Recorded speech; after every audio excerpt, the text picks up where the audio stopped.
Unlock the adventure. Understanding river trip. Hello, everyone. Welcome to our channel, a place where learning English is always an adventure. Today, we're diving into the phrase, river trip. Whether you're packing your bags for a language journey or just curious about English expressions, this video will give you a clear understanding of what a river trip entails and how to use the phrase in conversation. So grab your paddles, and let's get started. A river trip refers to a journey or excursion that takes place on a river.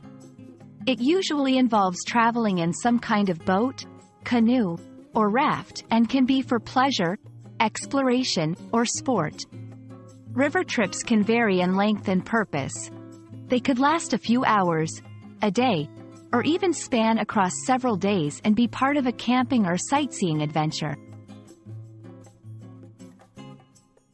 River trips can be categorized by their purpose and duration.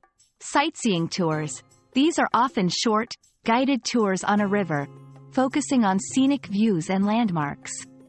Adventure expeditions. These trips involve navigating challenging river sections, often including rapids and requiring physical effort. Fishing trips. Anglers take these trips to fish in different river environments. Cultural experiences.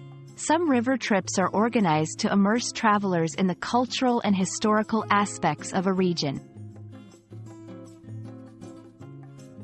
To help you understand how to use the phrase, river trip, correctly, here are some example sentences. We're planning a river trip down the Colorado River next summer. I went on a river trip in France, and it was a fantastic way to see the countryside. She remembers her river trip last year as the most serene experience she's had.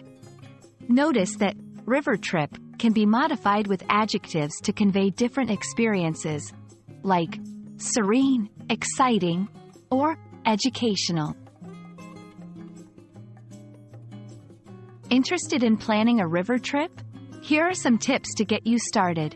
1. Choose the right river. Consider the difficulty level, scenery, and location. 2. Prepare for safety. Always have life jackets and an emergency plan. 3. Check the weather. Ensure the conditions are safe for your trip. 4. Pack appropriately. Bring the right gear for the day or multiple days, depending on the length of your trip. I hope this video helps you understand everything about river trips and inspires you to use this phrase confidently in your English conversations or maybe even plan a river trip of your own. If you found this video helpful, give it a thumbs up, and don't forget to subscribe for more English language learning content. Happy learning, and see you on our next linguistic journey. Remember, the flow of a river is like language, always moving and taking you to new places. Until next time, keep exploring.